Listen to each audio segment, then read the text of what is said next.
খবর পড়ছি Bengal job study সংবাদ চ্যানেল থেকে। আজ 30 তারিখ মঙ্গলবার। জানাবো আজকের বাছাই করা গুরুত্বপূর্ণ 30টি সংবাদ। শুরুতেই হেডলাইন, তারপরে বিস্তারিত খবর। ইনাফ ইজ ইনাফ ধরে নিন, এটাই আপনার শেষ বক্তব্য। বিধানসভায় দাঁড়িয়ে শুভেন্দু অধিকারী আর হুমায়ুন কবিরকে চড়াও বক্তব্য। শুভেন্দুর বার্তার পরেই এবার মুখ ঘোরালেন হুমায়ুন কবির। নব্য বিজেপিদের বলেছেন বলেই কথা ঘোরালেন তিনি।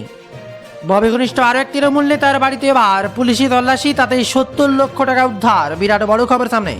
সমস্যা এই ধরনের লোককে সবক শেখানো। হুমায়ুনের বিরুদ্ধে এবার চরম বার্তা মুখ্যমন্ত্রী শুভেন্দু অধিকারীর। প্রাইভেট টিউশনে না বললে ফেল টিসি। মুখ্যমন্ত্রীর কথা এড়িয়ে এবার সরকারি স্কুলে কলকাতায় ধুন্ধুমার। বিধানসভায় পেশ ওবিসির জোড়া বিল, আর তাতেই ভোটাভুটির আগেই ওয়াকআউট ঋতব্রত শিবিরের।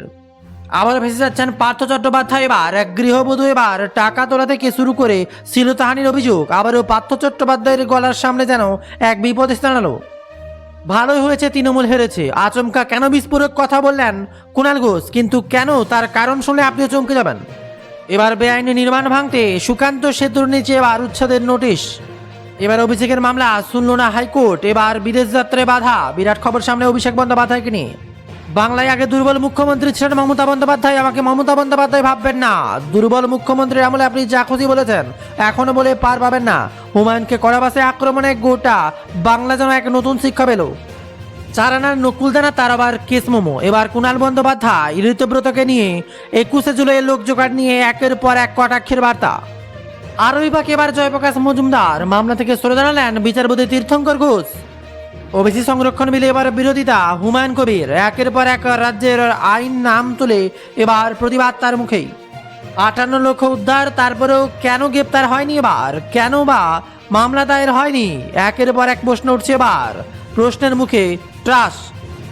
রাম মন্দিরে টাকা চুরিতে তোলপাড় এবার গোটা দেশ, আর তাতেই 58 লক্ষ টাকা উদ্ধার হওয়ার পর এমনই প্রশ্ন উঠে আসে। হু করে কমছে এবার সোনার দাম। ভয়ে পুরনো গয়না বেচছে এবার আমজনতা। পায়ের স্কিল নয়, হাতের খেলায় জার্মানিকে ছিটকে দিল বিশ্বকাপ থেকে। রাউন্ড অফে 32 মেগা আপসেট। প্রধানমন্ত্রী আহ্বানের সাড়া। মমতা অভিষেকের দুয়ারে পৌঁছে কি বলেন এবার জিতেন্দ্র? আসছে তা নিয়ে টান উত্তেজনা। জানাবো এক ঝটকায় কিছু মানুষের রাশিফল। দেখুন আজকের রাশিফল। যাদের মেষ রাশি, মানসিক অস্থিরতা বাড়বে। যাদের বৃষ রাশি, সুনাম অটুট থাকবে। মিথুন রাশি যাদের, পেটের সমস্যা বাড়তে পারে। কর্কট রাশি যাদের, আর্থিক উন্নতি হবে। সিংহ যাদের রাশি, বিবাদ বিতর্ক এড়িয়ে চলাই ভালো। কন্যা রাশিদের প্রেম পণায় বাধা আসতে পারে। তুলা রাশিতে বিদ্যায় সাফল্য আসতে পারে। বৃশ্চিক রাশিতে চিত্তে চাঞ্চল্য এবং অগ্রগতি। কুম্ভ রাশিতে আয় বাড়বে। মীন রাশিতে অর্থ ক্ষতির প্রবল যোগ। জলমগ্ন দুর্গাপুর পৌরসভা। টানা দুদিনের বৃষ্টির জেরে সোমবার জলমগ্ন দুর্গাপুর পৌরসভা। ভেতরে এবার জল ঢুকেছে।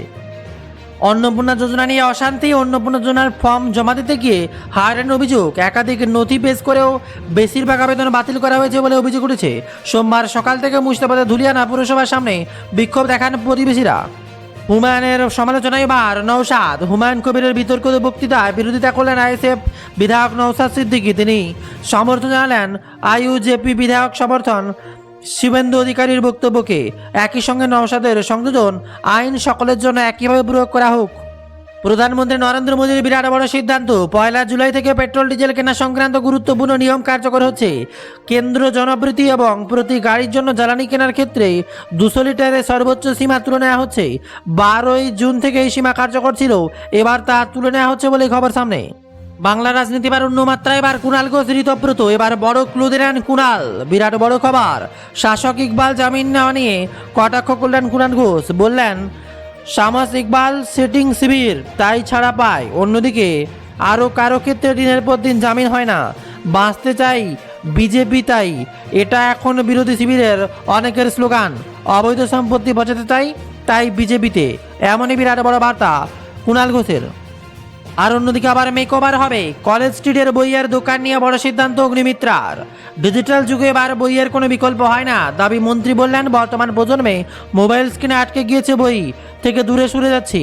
তাই আধুনিক নান্দনিক পরিবেশ তৈরি করে সাধারণ মানুষের আবার লাইব্রেরি ও বইয়ের পাতায় ফিরিয়ে আনায় তাদের আসল লক্ষ্য বলেই খবর সামনে উঠে আসে। আর এমনই সময় ক্ষমতায় আসার পর একাধিক গুরুত্বপূর্ণ সিদ্ধান্ত নিয়েছে বিজেপি সরকার। বেআইনিভাবে ফুটপাত দখল করার ক্ষেত্রে পদক্ষেপ করেছে সরকার, একই সঙ্গে বেআইনি নির্মাণ ভাঙাও শুরু করেছে তারা। তাই শুধু ভাঙাভাঙি নয়, এবার আরও বড় পদক্ষেপের পর রাজ্য সরকার ঐতিহ্যবাহী বইপাড়া অর্থাৎ কলেজ স্ট্রিটে এবার ভুল বদল করতে চলেছে বিজেপি সরকার। এক আন্তর্জাতিক রূপরেখায় এই বদল হবে। আর এবার যানজট বা হর্নের শব্দ নয়, লন্ডনের বিখ্যাত অক্সফোর্ড স্ট্রিটের আদালতে সম্পূর্ণ দূষণমুক্ত এবং নো ভেহিকেল জোন তৈরি হবে বলে বিরাট বড় ঘোষণা অগ্নিমিত্র পালের। আসছে নতুন মোড়, এবার কুণাল ঘোষের বিরুদ্ধে মামলা রিজু। এদিন এই প্রসঙ্গে বিধানসভায় তোলেন শুভেন্দু অধিকারীও। তিনি বলেন, অনুমতি নিয়ে রাজনৈতিক কর্মসূচি করবেন। আমায় বিরোধী দলনেতা থাকাকালীন 104 বার হাইকোর্টে যেতে হয়। আর তার প্রাক্তন মুখ্যমন্ত্রীকে 15 দিনের মধ্যে ওয়াই চ্যানেলে অনুমতি দিয়েছে। বিরাট বড় খবর কুণাল ঘোষের, যেখানে চুনোপুটি থেকে বড় বড় নেতা বাদ যাচ্ছে না কেউ। পালাবদলের পর গ্রেপ্তার হচ্ছেন অনেকে। বহু তৃণমূল নেতার বিরুদ্ধে অভিযোগ দায়ের হয়েছে। এবার সেই তালিকায় নাম জুড়ল বেলেঘাটা তৃণমূল বিধায়ক কুণাল ঘোষ, দোলা সেন এবং বৈশ্বনাথ চট্টোপাধ্যায়। বিরাট খবর সামনে উঠে আসতেই গোটা বাংলা বাজিমার। 21শে জুলাইয়ের শহীদ দিবসের জন্য রবিবার ভিক্টোরিয়া হাউসের সামনে ফিতে নিয়ে পৌঁছে যান কুণাল ঘোষ। সাধারণ পুলিশের কাছে সভায় অনুমতি পাওয়ার পর সভাস্থলে মাপযোগের কাজ শুরু করেন। কিন্তু এক্ষেত্রে আগে দেখা গিয়েছে কুণাল সেখানে পৌঁছে যান পুলিশের অনুমতি ছাড়া। রাস্তা আটকে কেনই মাপযোগ? এরপর সোমবার ট্রাফিক পুলিশের অভিযোগের উপর মামলা রুজু হলো। আর তাতে এবার নজির করছে গোটা দেশ। 3 জনের জিজ্ঞাসাবাদের জন্য এবার ডাকা হবে বলে এই খবর সামনে উঠে আসে। আর এবারে বিরাট বড় বার্তা শুভেন্দু অধিকারীর। মমতাকে দেখেছে, আমায় দেখেনি, সাটা ভাঙা মারবেন বলেছিলেন হুমায়ুনকে। সবক শেখাতে বার্তা শুভেন্দুর। এটাই ওর শেষ বক্তব্য, কড়া হুঁশিয়ারি। আর সেই বক্তব্য রাখার সুযোগই পাবে না। এখন উল্লেখ্য, শওকাত বর্তমানে গ্রেপ্তার হয়েছে ভাঙড়ে বোমা বিস্ফোরক মামলায় জাতীয় তদন্তকারী সংস্থা।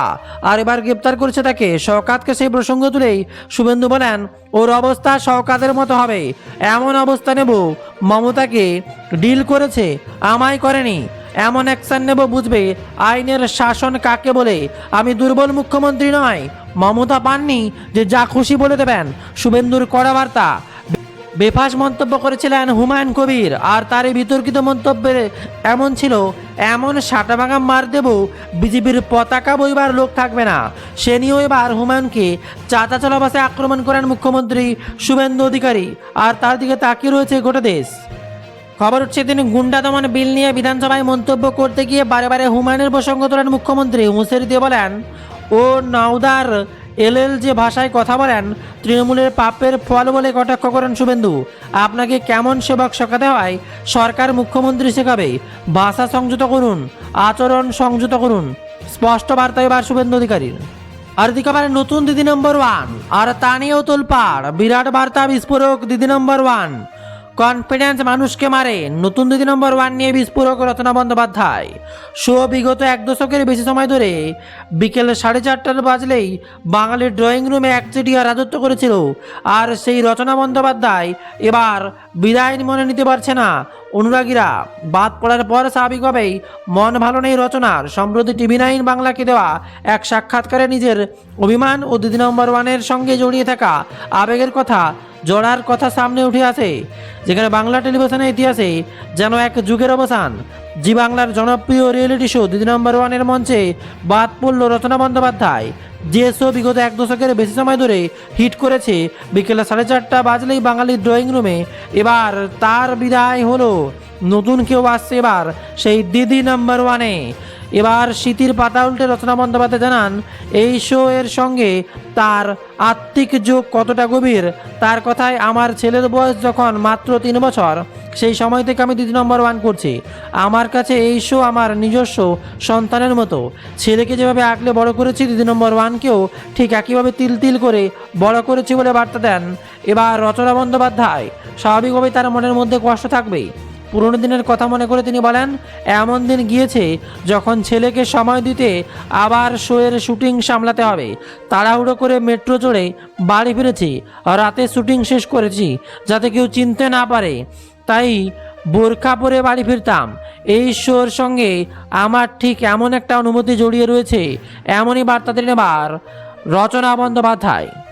এছাড়াও থাকছে একের পর এক খবর। বিস্তারিত খবর জানতে পারেন আমাদের ওয়েবসাইট bengaljobstat.in ভিজিট করে লেটেস্ট খবরগুলো দেখে নিতে পারবেন। আজকের খবরটি এই পর্যন্ত। অবশ্যই প্রত্যেককে শেয়ার করে সবাইকে গুরুত্বপূর্ণ তথ্যগুলো জানার সুযোগ করে দিন।